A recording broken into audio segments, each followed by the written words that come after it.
Mateo capítulo 21, verso 1 dice: cuando se acercaron a Jerusalén y vinieron a Betfagé, al monte de los olivos, Jesús envió dos discípulos diciéndoles: id a la aldea que está al frente de vosotros, y luego hallaréis una asna atada y un pollino con ella, desatadla y traedlos. Y si alguien os dijere algo, decid: el Señor los necesita, y luego los enviará. Todo esto aconteció para que se cumpliese lo dicho por el profeta, cuando dijo: decid a la hija de Sión, he aquí tu rey viene a ti, manso y sentado sobre una asna, sobre un pollino, hijo de animal de carga. Y los discípulos fueron e hicieron como Jesús les mandó, y trajeron el asna, el pollino, y pusieron sobre ellos sus mantos, y él se sentó encima. Y la multitud, que era muy numerosa, tendían sus mantos en el camino, y otros cortaban ramas de los árboles y las tendían en el camino. Y la gente que iba delante y la gente que iba detrás aclamaba diciendo: Hosana al Hijo de David, bendito el que viene en el nombre del Señor, Hosana en las alturas. Cuando entró él en Jerusalén, toda la ciudad se conmovió diciendo: ¿quién es este? Y la gente decía: este es Jesús, el profeta de Nazaret de Galilea. Amén. ¿Cuántos dicen gloria a Dios? Oremos para que el Señor nos hable en esta tarde ya. Te damos gracias, Señor, por esta gran oportunidad que tú me permites de poder presentar, exponer tus dichos. Gracias porque tu palabra es como una espada de doble filo que penetra hasta partir el alma y el espíritu y discierne toda intención y pensamiento del corazón. Señor, necesitamos que nos corrijas, que nos hables y nos edifiques a través de ella. En el nombre de Jesús, amén. Estén cómodos, por favor, hermanos.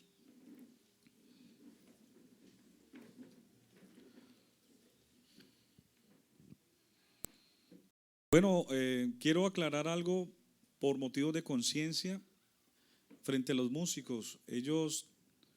Tienen, ellos madrugan mucho, igual que muchos líderes, y al madrugar ellos organizan todo y están juiciosos el primer culto. Ellos están allí escuchando la palabra, y tenemos un convenio que el segundo culto algunos se vienen sin desayunar y todo, entonces para que no se desmayen aquí, entonces el convenio es que ellos vayan y se hidraten y coman algo, ¿correcto? Y entonces lo hago porque algunos de pronto los ven salir y se molestan o se incomodan diciendo: mire, son unos artistas, tocan y se van. Entonces no, pero ellos, mejor dicho, ellos están bien entrenados, para que me entiendan, están bien entrenados. A ver cuántos dicen gloria a Dios. Semana Santa o vida santa. Repitan todos conmigo: Semana Santa o vida santa.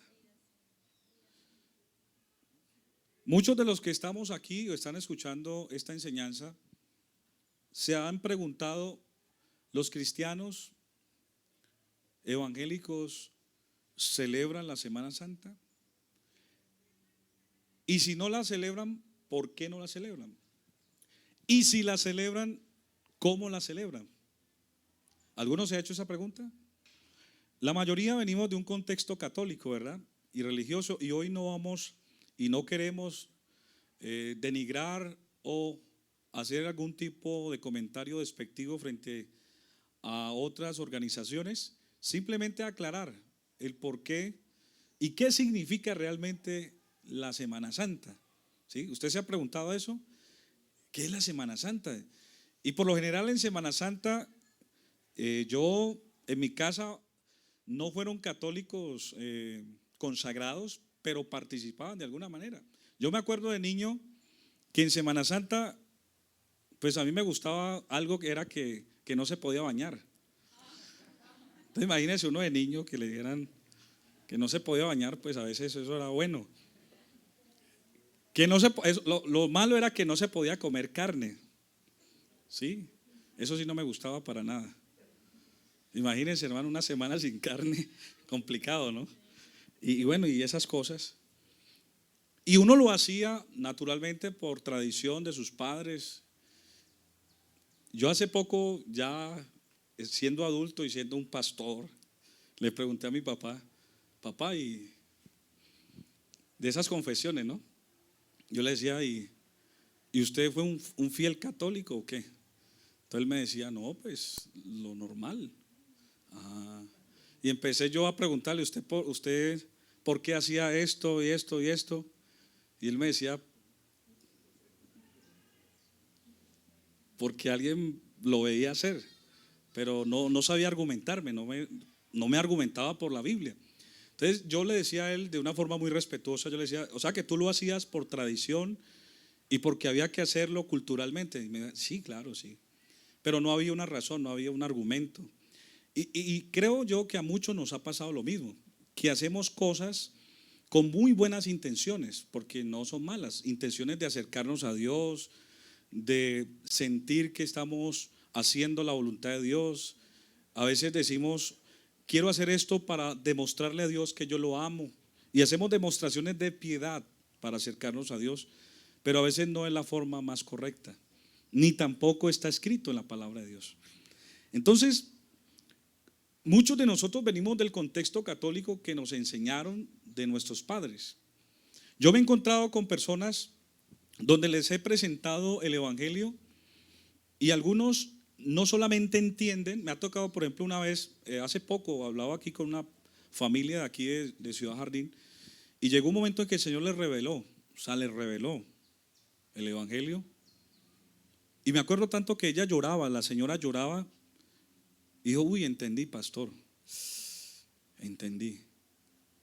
Entonces yo le dije, ¿qué decisión quieres tomar? Y me dijo, no, pero yo cómo voy a renunciar a la religión que me enseñaron mis abuelos. No, yo no soy, eso sería una traición, así me lo dijo. Sería una traición, sería traicionarlos a ellos. Entonces yo le explicaba, yo le decía, pero para ti, ¿qué es más importante? ¿Ser leal a algo que ya entendiste que no tiene un argumento bíblico y que es realmente falso? ¿Tú quieres ser leal a eso? ¿Morir engañada? ¿O conocer la verdad y tomar una decisión y Dios te puede usar para ayudar a tu familia? Y la verdad no fue capaz, o sea, se frenó en el proceso porque sintió que iba a traicionar la religión tradicional de su familia. Y a muchas personas les pasa eso. A veces están en una situación de religiosidad y son fieles a su religión, son fieles a sus dogmas, no por convicción, sino por tradición. Y también porque eso es la herencia religiosa y cultural que les enseñaron sus ancestros. Pero cuando ya uno empieza a leer la palabra de Dios, se da cuenta de que es tan importante de no solamente pertenecer a una comunidad, sino que esto es de relación. Esto no es de religión, sino de relación con Dios. Entonces yo me puse a investigar realmente qué es la Semana Santa o qué significa la Semana Santa para la mayoría, porque estamos hablando que en la Iglesia Católica es bastante fuerte, ¿sí? Es una religión que tiene demasiadamente adeptos que últimamente han ido desertando, porque precisamente se están dando cuenta muchos están leyendo la Biblia y se están dando cuenta de muchas cosas. Entonces la propuesta de la Semana Santa es poder hacer un reconocimiento, una conmemoración de la pasión, de la vida, del ministerio, de la muerte y resurrección de Cristo. Es decir, que es una forma de reconocer, de admirar todo lo que Cristo hizo durante su estadía aquí en su ministerio en la tierra. Y se habla de una semana porque en esa semana cronológicamente pasaron varias cosas. Se habla de que esta escena que acabamos de leer esta escena que acabamos de leer, fue una escena donde el Señor se estaba preparando para ir a morir en la cruz. Era la preparatoria. Pero proféticamente Él ya lo había anunciado a través del profeta Zacarías en el capítulo 9 y el verso 9. Él profetizó lo siguiente. Si quieren leerlo conmigo, Zacarías capítulo 9. Es un libro ahí complicadito del Antiguo Testamento, antes de Malaquías. Zacarías 9:9. Dice el profeta: alégrate mucho, hija de Sión, da voces de júbilo, hija de Jerusalén. He aquí tu rey vendrá a ti, justo y salvador, humilde y cabalgando sobre un asno, sobre un pollino, hijo de asna. Mira esta profecía. Esa profecía aproximadamente casi unos 700 años atrás ya se estaba anunciando de que el Mesías iba a entrar a Jerusalén en un burro, Ya eso estaba profetizado. Pero lo sorprendente fue lo que el Señor mismo hizo, ¿no? Le mandó a los discípulos y les dijo: miren, vayan a tal lugar, ¿sí? Y ahí está el asno y está el pollino, ¿sí? Vayan y tráiganmelo. Y si alguien les pregunta quién ha mandado a decir, dígale que el Señor, y que lo va a usar y después se los va a devolver. O sea, el Señor ya todo lo tenía planeado. Y efectivamente le trajeron a ese burrito que nadie lo había montado, porque lo iba a montar era el Rey del universo. ¿Cuántos gritan gloria a Dios? ¿Cuántos le dan un aplauso fuerte a Él? Amén, a Él sea toda la gloria. Y cuando el Señor empieza a entrar en ese pollino de asna, o más conocido por nosotros como el burro, un burrito, las personas ya habían sido testigos del poder y de todos los milagros que Jesús había hecho. Entonces la gente empezó a hacerle calle de honor y gritaban: Hosana, Hosana. Y dice que cortaban ramas y se las tiraban en el piso, y algunos las agitaban, reconociendo el señorío, reconociendo la connotación tan importante de Jesús. O sea, todos lo admiraban a Jesús. Y entonces, en ese momento, el Señor, cuando termina esa, dijéramos hoy en día, procesión, Él se queda nostálgico y mira a la multitud y dice: Jerusalén, Jerusalén, tú que matas y apedreas a aquellos que te son enviados, ¿cuántas veces quise juntarte como las gallinas juntan a sus polluelos debajo de sus alas? Mas no quisiste. He aquí serás hollada y pisoteada por los gentiles por no haber conocido el día de tu visitación. En otras palabras, esa profecía se cumplió allí. Porque se cumplió en parte porque en ese momento esa entrada triunfal a Jerusalén era la manifestación del Mesías que ellos estaban esperando. Y lo paradójico fue que de ese día pasaron 5 días y ya lo estaban crucificando.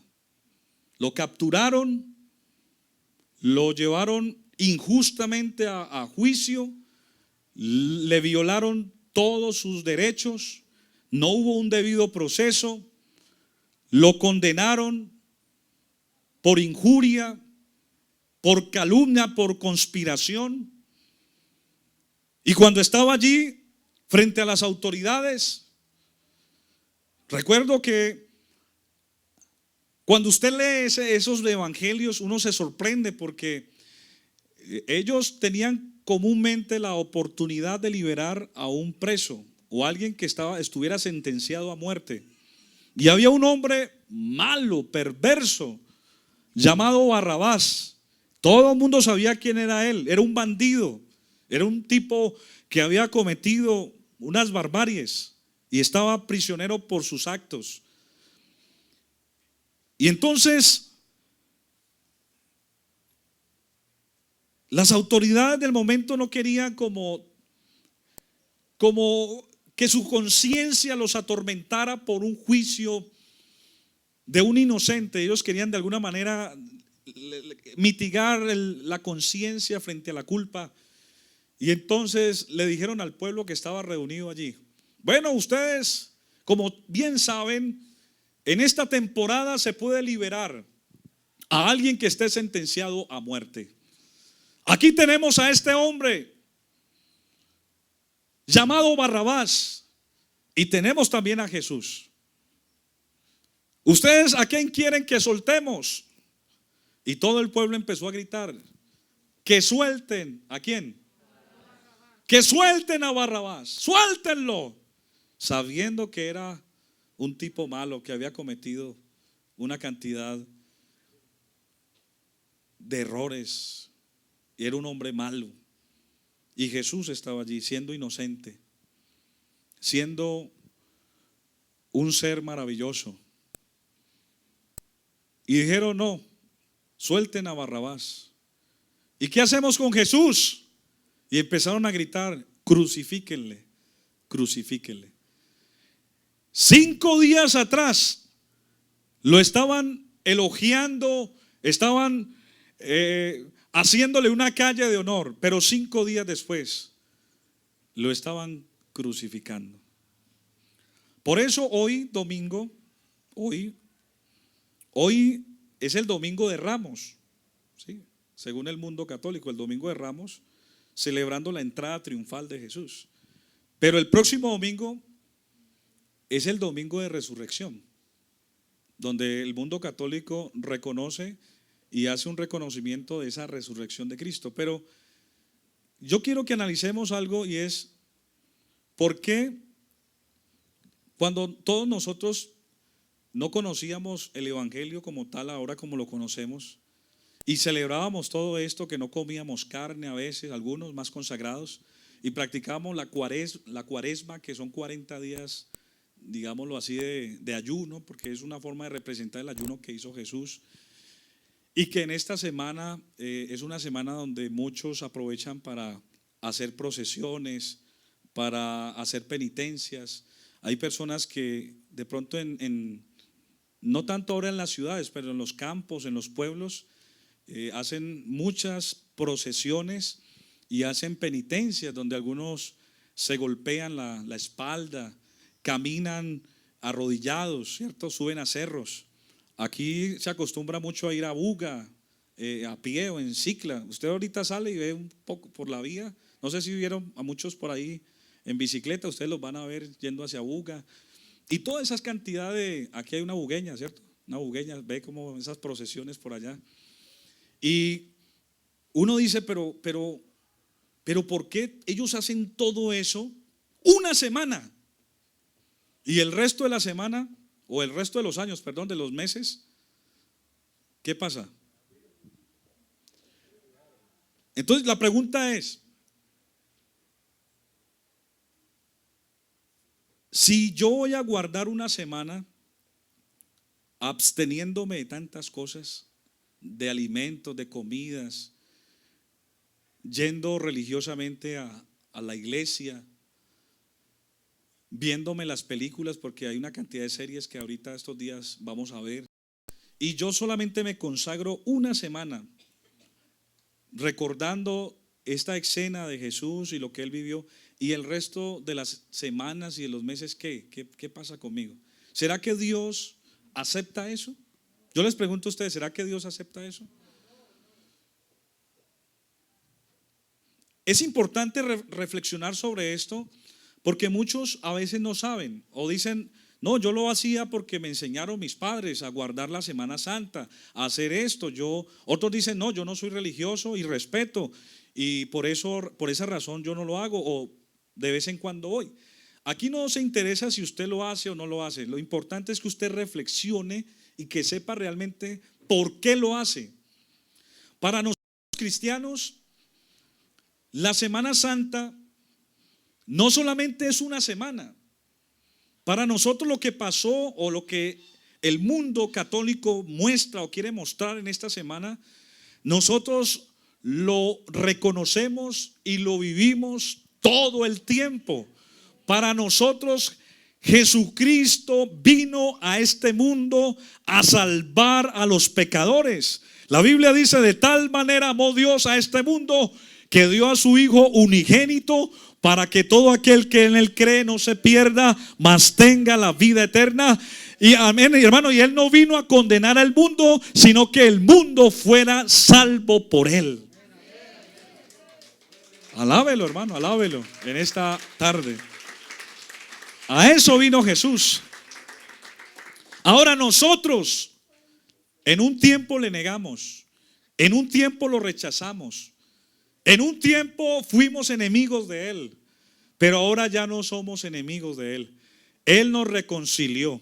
Ahora entendemos que él es nuestro Mesías, que él vino a buscar y a salvar lo que se había perdido. Ahora entendemos que él es Dios hecho carne, amén, y vino a predicarnos, a hablarnos de que hay una esperanza, que hay un camino diferente. Por eso cuando Jesucristo empezó su vida pública, él fue al templo, a la sinagoga, y abrió la Biblia en ese tiempo, el rollo en Isaías 61, y él lo abrió y dijo: mire, el Espíritu del Señor está sobre mí, por cuanto me ha ungido para dar buenas nuevas a los pobres, a vendar a los quebrantados de corazón, a los prisioneros a abrir las cárceles, a sanar a los quebrantados de corazón y a proclamar el año de la buena voluntad del Señor.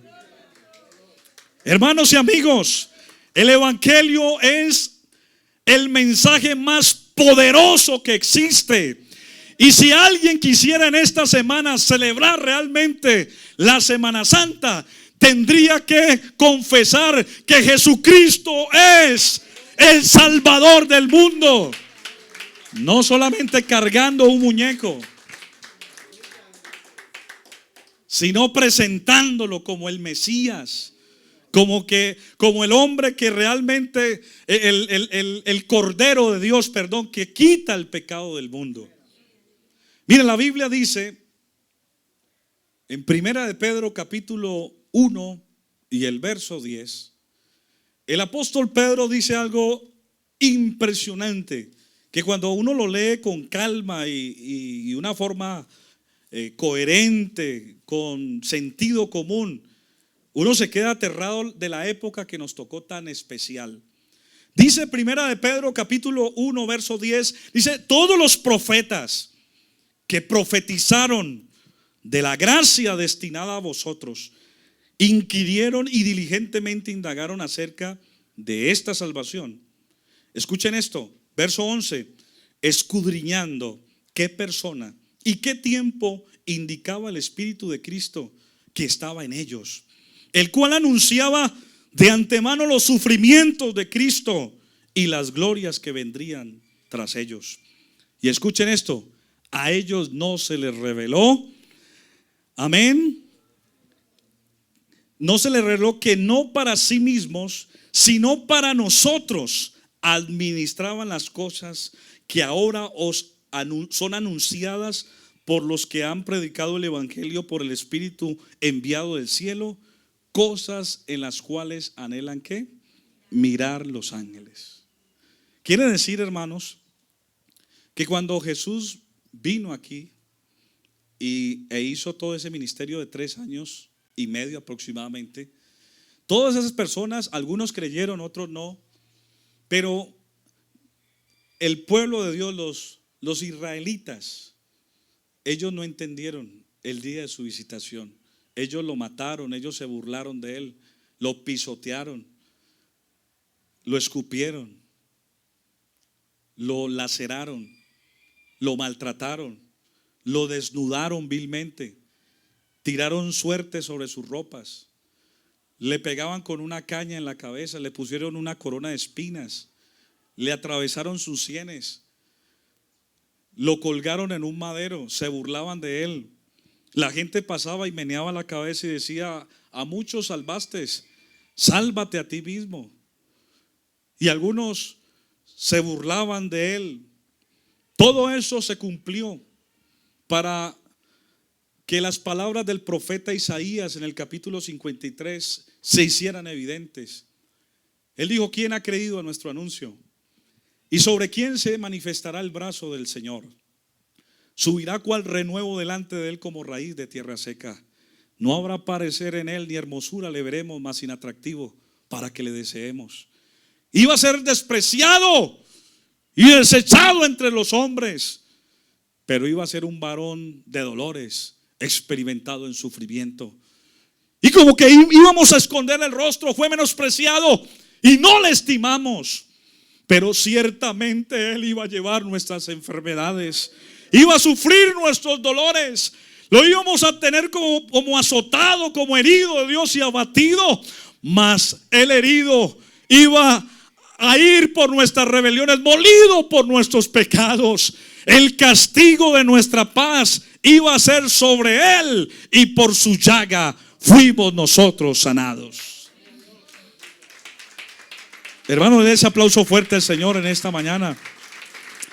Por su llaga fuimos sanados. Pero Cristo,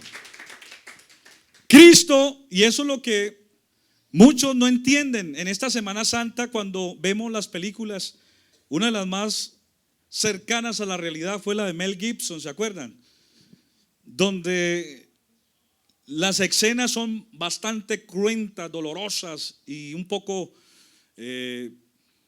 violentas, pero se acerca un poquito a la realidad de lo que vivió nuestro Señor Jesús. Él fue maltratado vilmente.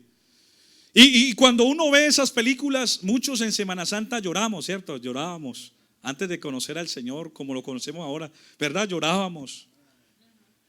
Y uno no se perdía las películas desde ahora empiezan todas, las de José, las de Moisés, ¿cierto? Todas, uno se la pasaba viendo todo eso y llorando.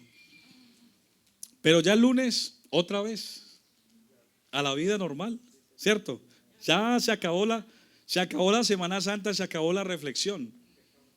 Por ejemplo, muchos hoy en día, hablar de Semana Santa para muchos es ir a la iglesia o ir a las playas. No, respóndame. Ir a las playas, ¿cierto? ¿Y por qué? Vacaciones, ¿cierto? Muchos dicen: uy, ya viene Semana Santa, ¿para dónde nos vamos? ¿Cierto?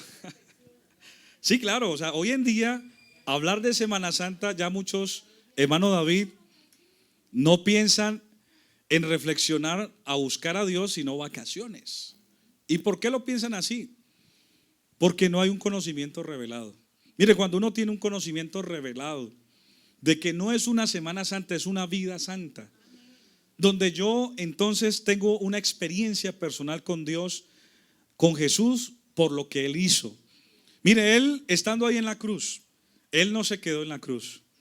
Como lo que pasa también en diciembre, el 24 de diciembre, muchos hacen el arbolito y hacen su pesebre y ponen a Jesucristo ahí como un niño, y ponen a no son los magos, sino sabios, dice la Biblia. Y pones que los reyes magos, y la Biblia dice son sabios. Y hacen todo el pesebre y todo. Y muchos se reúnen alrededor del pesebre. Y entonces el nacimiento de Jesús ahí en el pesebre. Pero quiero decirle que Jesús no se quedó como niño. No. Él sí nació, fue un niño, creció en estatura, en sabiduría para con Dios y los hombres. Amén. Él a los 30 años empezó a predicar el evangelio como el plan universal para salvar al hombre. Amén. Y cuando los llevaron injustamente a esa cruz, en ese momento Él exclamó y dijo: consumado es. Y la palabra consumado es significa hecho está. Es decir, que Cristo estaba cumpliendo un papel de vicario, el justo por los injustos, para llevarnos a Dios. Toda la maldad, todo el pecado, todas las enfermedades, toda la condenación que usted y yo merecíamos, Él la llevó tras su cuerpo. La ira de Dios, el juicio de Dios, la justicia de Dios por el pecado cayó sobre el cuerpo de Cristo, y Cristo recibió toda la inclemencia de la ira de Dios frente al pecado. Por eso destruyó el cuerpo de Cristo. Pero, estimados hermanos, muchos no entienden lo que pasa allí. Cuando usted ve una película de Cristo, muchos no entienden qué pasó allí. Miren, si llegara la tercera guerra mundial, si llegara la cuarta guerra mundial, estaríamos vivos. Lo que pasó allí no se compara, hermanos, con lo que vivió allí Jesús en el Calvario.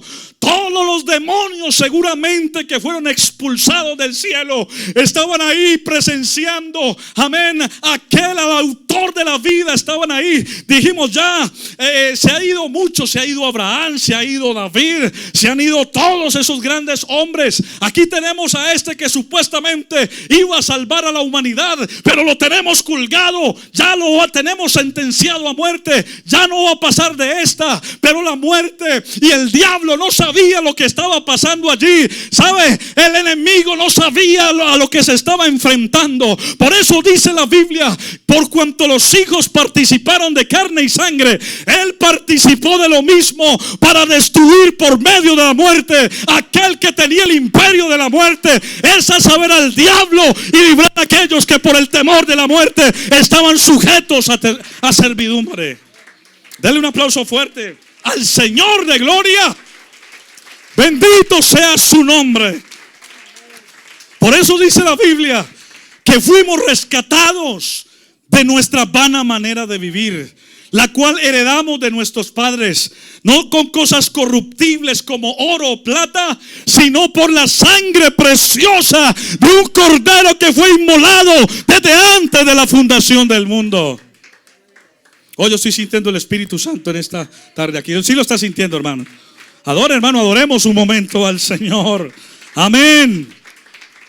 Cristo en la cruz llevó el pecado de todos los hombres, y estando ahí en la cruz exhibió públicamente a los principados, a las potestades, a todos los demonios. Los exhibió a todos los exhibió, y les dijo: mire, a partir de hoy, yo estoy parafraseando, a partir de hoy, hecho está, consumado es. Y cuando él dijo consumado es, lo más grande para los israelitas desde el punto de vista religioso es el templo. Y en el templo había un velo gigante en el altar. Y cuando Jesús dijo consumado es, ese velo se rasgó, de arriba abajo se rasgó, indicando que se abría un camino nuevo y vivo a través del velo, y el velo de su carne. Pero ahí no había terminado todo. Qué bueno que los que celebran la Semana Santa sepan esto. Amén. Amén, que a Jesús no hay que cargarlo, que a Jesús no hay que llevarlo en una procesión. Él antes nos carga a nosotros, porque Él levanta del polvo al pobre y al menesteroso del muladar para sentarlo con los príncipes de su pueblo. Mire, oh hermano, yo estoy sintiendo la presencia de Dios aquí. Yo no sé cómo va a terminar este culto, pero yo estoy sintiendo la gloria de Dios aquí, hermano, que algo va a pasar. Jesús no se quedó allí. Algo pasó. Bajaron su cuerpo, y José de Arimatea, un rico de la época, dijo: no, yo quisiera que se me diese el honor de llevar a este hombre justo a mi mausoleo que tengo exclusivo. Y efectivamente llevaron a Jesús allí, a esa tumba que en ese tiempo era una tumba de alto costo. Pero había una teoría conspiradora, supuestamente, de que los discípulos se iban a robar el cuerpo, porque él había dicho que al tercer día iba a resucitar. Entonces algunos dijeron: no, ese tema es posible que se dé, pero no porque sea real, sino que los discípulos se van a robar el cuerpo. Otra teoría conspiradora era que supuestamente Jesús tuvo una muerte clínica, es decir, una forma de catalepsia, es decir, que los signos vitales son mínimos y no se pueden medir fácilmente. Y todas esas teorías estaban dándose en ese tiempo, y por eso cuando llevan el cuerpo de Jesús, lo custodiaron unos hombres, soldados romanos, aproximadamente de 1,80 con estatura, corpulentos, hombres de guerra. Y dijeron: coloquémosle una piedra bien pesada para que no la puedan mover. Y con todas las garantías que ellos tenían supuestamente para evitar una conspiración, al tercer día iban las mujeres, y entre esa María y María Magdalena, iban a hacerle el mantenimiento al sepulcro. Pero cuando iban llegando, ellas iban pensando: ¿quién nos va a correr esa piedra tan pesada? ¿Qué vamos a hacer? Pero a la distancia ven que la piedra que tenía en la entrada de ese sepulcro estaba corrida. Y cuando vieron eso, se sorprendieron. Y cuando iban llegando, vieron a un joven con vestiduras blancas. Y ese hombre, que entendemos que era un ángel, le preguntan: ¿a quién buscan? Y ellos le dijeron: a Jesús. Y el ángel les dijo: ¿por qué buscáis entre los muertos al que vive? No está allí, ha resucitado. Jesús resucitó. Hermano, Jesús resucitó. Y esta es la gran diferencia a todas las religiones del mundo, hermanos. Miren, las grandes religiones del mundo tienen un líder, y su líder yace, sus restos, si está muerto, en un osario, en un mausoleo, o sus restos están en el mar, ¿cierto? Pero hay una evidencia que ahí estuvieron. Pero cuando alguien va a la tumba de Jesús, alguien va a Jerusalén hoy y va a la tumba de Jesús, hay una inscripción escrita que dice: no está aquí, ha resucitado. Ha resucitado. Pero usted dirá: hermano, pero ¿cómo Jesús resucitó? ¿Cómo? ¿Cómo Jesús resucitó? ¿Ah? ¿Cómo Jesús resucitó? ¿Cómo? Muchos dirán: pero ¿cómo? No entendemos. Mire, sencillo, Jesús resucitó por lo siguiente. Y si Jesús, escuchen esto, si Jesús no hubiera resucitado, vana sería nuestra predicación. Estaríamos muertos en nuestros pecados. No habría salvación para los hombres. Todo esto sería una farsa. Todo esto sería una farsa. Pero hermanos y amigos, la garantía más poderosa, el mensaje más poderoso que existe en el mundo es este: de que Jesucristo resucitó. ¿Y sabe por qué resucitó Jesús? Porque Adán fue el primer hombre. Y Adán es tipo de Cristo. Y Adán, por su desobediencia, entró toda la condenación a los hombres como un virus, de una forma transgresiva. Por la desobediencia de un hombre vino la condenación a todos. Pero Jesús es el segundo Adán. Y Jesús, dice la Biblia, que Él fue tentado en todo, mas sin pecado. No hubo engaño en su boca. Él lo tentaron los poderes de las tinieblas para destruirlo, porque había una ley. Escuchen esto. Y por eso es que uno entiende el evangelio. Yo antes no entendía el evangelio, pero cuando usted entiende esto, se da cuenta de la obra que Él hizo.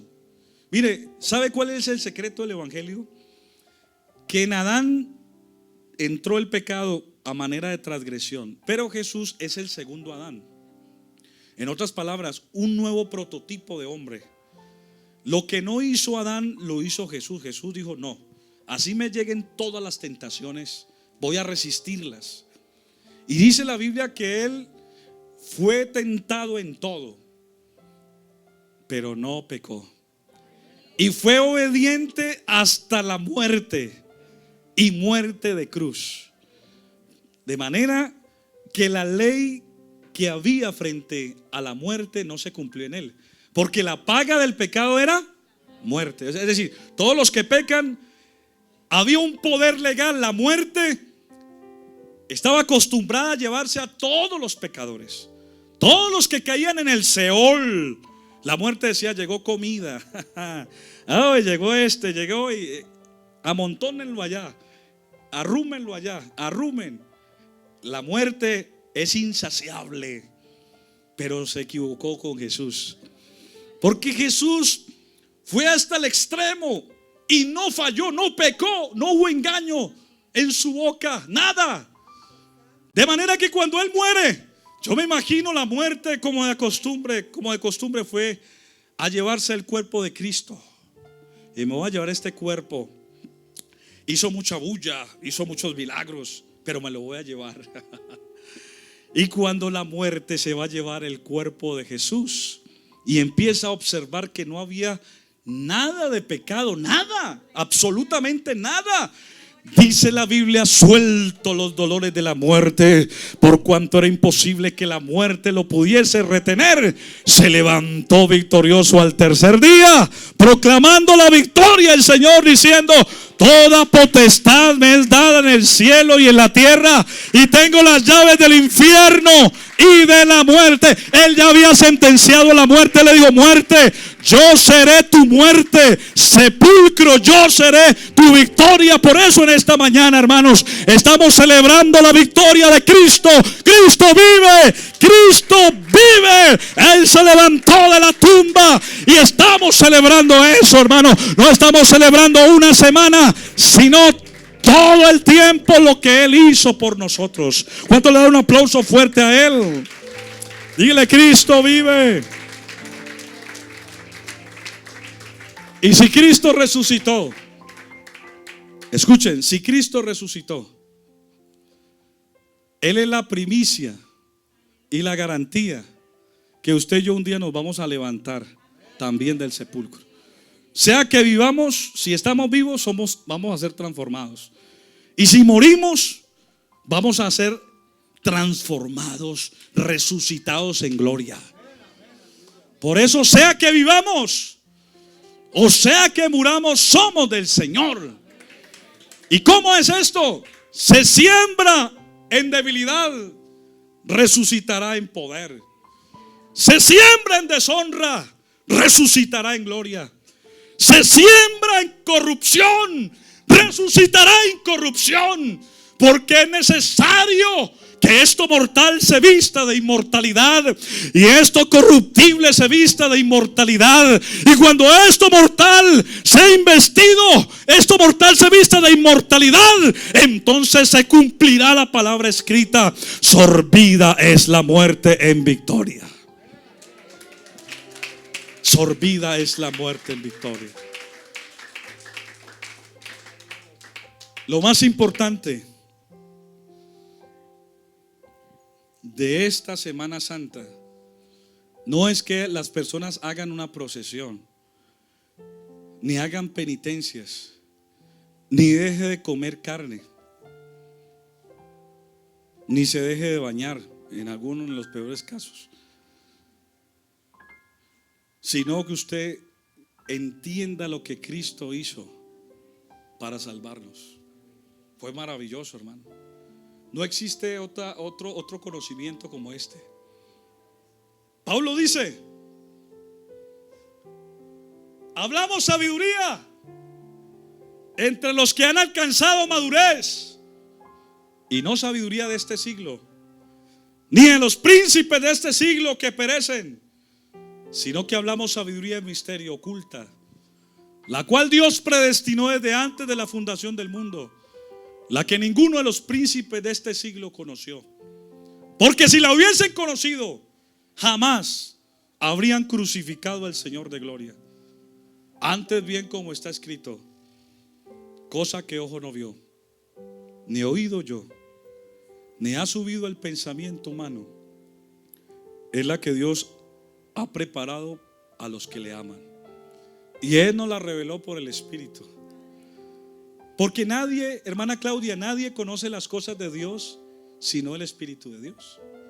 Y nadie conoce las cosas del hombre sino el Espíritu del hombre que está en él.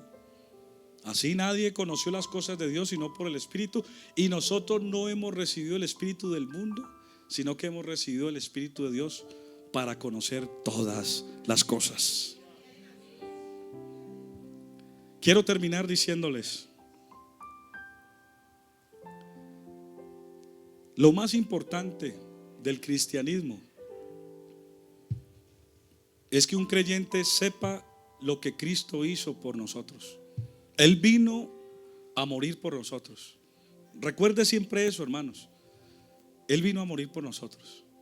Y cuando uno entiende que Él murió por mí, que su muerte me salvó, su muerte me perdonó, su muerte me ha abierto la puerta de la cárcel, es ahí donde tenemos que serles fiel, no solamente una temporada, sino toda la vida.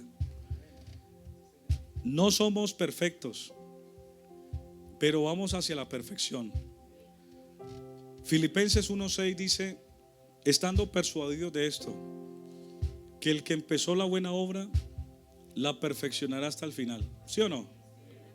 Usted quiere, hermano, aquí en este templo, los que están viendo la transmisión, aquí tenemos una cantidad de santos. Mire, acá, allá hay un santos, allá hay santos, allá atrás hay santos, aquí hay un santo moreno. Aquí está hablando un santo moreno. Los santos que sudan, vea, ya estoy sudando. Muchas personas piensan que el santo es el que lo beatificaron y hizo supuestamente un milagro, que sudó, que lloró, que le salió sangre, que hubo como una especie de epifanía, un destello de algo. Estos días en un parqueadero en Bogotá había una humedad en un parqueadero, y esa humedad pues obviamente hizo como una figura. Ustedes saben que la humedad muestra cosas como raras, ¿no? E hizo una figura como una mujer, y llegó la noticia y los de la unidad le colocaron velas y todo. Milagro, apareció la Virgen. Apareció la Virgen. Y eso hasta el día de hoy ahí tienen el altar. Qué triste eso, ¿verdad? Qué triste que muchas personas no sepan que realmente lo más importante, el tema central de la Biblia es Cristo. Nosotros creemos en María como la mamá de Jesús, el templo que el Señor utilizó para Él venir a este mundo, entrar a este mundo, como esa concepción milagrosa, lo que la Biblia habla, el misterio y la piedad. Pero María no hizo milagros, María no resucitó, María no intercede por nosotros. Solamente hay un mediador entre Dios y los hombres, Jesucristo hombre. Amén. Y por eso nosotros honramos no a María sino a Jesús, porque Él fue el que vino a morir por nosotros, nos salvó y nos promete vida eterna. Nadie más promete vida eterna. ¿Se acuerdan? Los discípulos dijeron: nos vamos a ir de aquí, y ellos querían irse y entonces algunos se querían ir, y entonces el Señor les dijo a los discípulos: váyanse ustedes también. Y Pedro dijo: Señor, ¿a quién iremos? Si solamente tú tienes palabras de vida eterna, y ellas son las que dan testimonio de ti. Quiero decirles que los que somos bautizados y estamos andando con el Señor, somos santos. Dije, somos santos. No, yo pensé que usted se iba a alegrar, hermano. Mire, somos santos y estamos en el proceso de santificación. Cuando una persona se bautiza, cree en el Señor Jesús, el Señor lo perdona, lo declara inocente, salvo por esta obra que Cristo hizo, y lo traslada del reino de las tinieblas al reino de su amado Hijo, y lo declara santo. O sea, ¿qué significa santo? Es apartado para Dios. La palabra que se utiliza es esa palabra kadosh, ¿sí? Es santificado, santo, separado. Y vamos en un camino hacia la perfección, ¿correcto? Es decir, que vamos a tener errores y dificultades, pero en el camino Dios nos va corrigiendo. La procesión se lleva por dentro, sí, pero vamos entonces en el camino, y Dios nos va puliendo, y cuando menos piense, el Señor vendrá, o si morimos, nuestros nombres quedarán escritos en el libro de la vida. Alabanzas al nombre del Señor. Por eso, aquí hay una cantidad de santos. Y si aquí hay una cantidad de santos, ¿será que Dios puede hacer un milagro aquí? No necesitamos ir a Buga. No necesitamos ir al milagroso, hermano David. Aquí no se apareció la Virgen. Aquí hay uno más grande que este templo. Mira, dice la Biblia, Jesús mismo dijo: la reina africana, la reina de Saba, vino a los confines de la tierra para oír la sabiduría de Salomón, porque todo el mundo decía: uy, Salomón es el hombre más sabio sobre la tierra. Pero él dijo: he aquí uno mayor que Salomón.